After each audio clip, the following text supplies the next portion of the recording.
What's up, fam? Been a little MIA. Thought it was too cool for school to keep doing this, which is exactly the reason why I'm doing this. Ashley and I were playing backgammon this morning, and she's like, "Oh, like, are you gonna film some videos today, or like, when are you gonna start filming again?" And I was like, "Oh, I don't know. I don't know if I'm gonna keep doing that or anything." And I think she could sense something. I definitely felt some type of way when she brought that up, and I was saying what I was saying and just being basically just a little bitch. And honestly, the truth is, like, I posted a couple of these, and honestly, they didn't get a ton of traction. But I had to remind myself that, again, that's not the reason I'm doing this, Yeah, that's not the reason I'm doing this. I'm not doing it for the views that I'll get on this today, tomorrow, I'm doing this to get the fucking reps in. And I was listening to this podcast today with Chris Williamson and Jet Franzen, I want to say. I think that was his name. And they were talking about, like, yeah, everybody wants to just fast forward through the 1,000 reps, and just get to that state, right? That end game, I guess you could call it. But that's the whole thing, like, I want to be on YouTube. I want to make YouTube videos. So you gotta make YouTube videos. And I think I was getting it mixed there for a second, where yes, I wanted to make YouTube videos, but I wanted what came from being a successful YouTuber, and that's, I think, in life, when you're not exactly where you want to be, career-wise, financial-wise, whatever, it's easy to want to just be there already, right? But I believe this, and this podcast helped me sort of remember that you can't fast forward those reps, nor should you want to, right? They were kind of talking about how, like, if you reach that goal, like, you're depressed. Like, winning an NBA championship or winning the Super Bowl is probably going to be one of the worst feelings ever. Like, that next day, it's like, okay, now what? And, like, kind of realizing that isn't everything.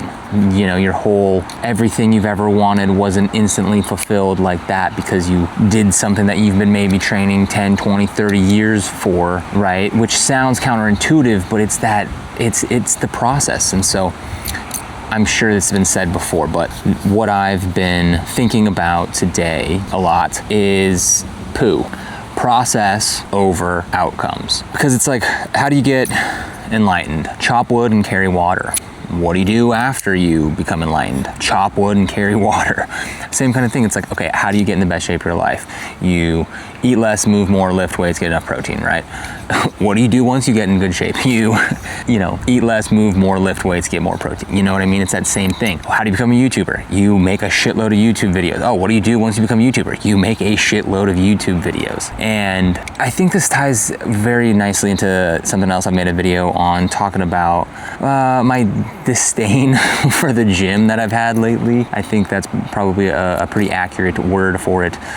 I think when I first got into the gym, I loved the process. I loved working out. I loved loading up a barbell. I loved feeling the pump. I loved getting ready for the gym. I loved taking the pre-workout. I loved getting those jitters. I loved blasting music on the way to the gym and blasting music during my workout, getting a good set, setting a PR.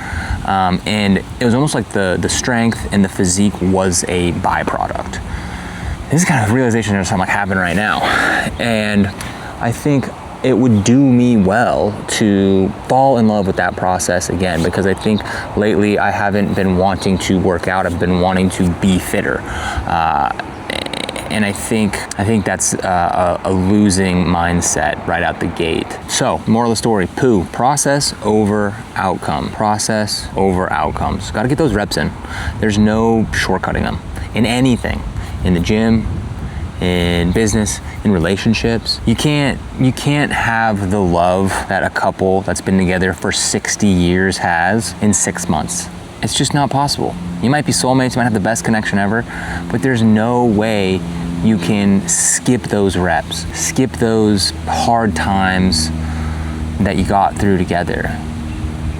And nor should you, because that's what life's fortunately or unfortunately all about, is it's I hate to say it, but the struggle. Not that everything in life needs to be a struggle or should be a struggle, and maybe struggle is the wrong word. I think we can change that word with process. Process over outcomes.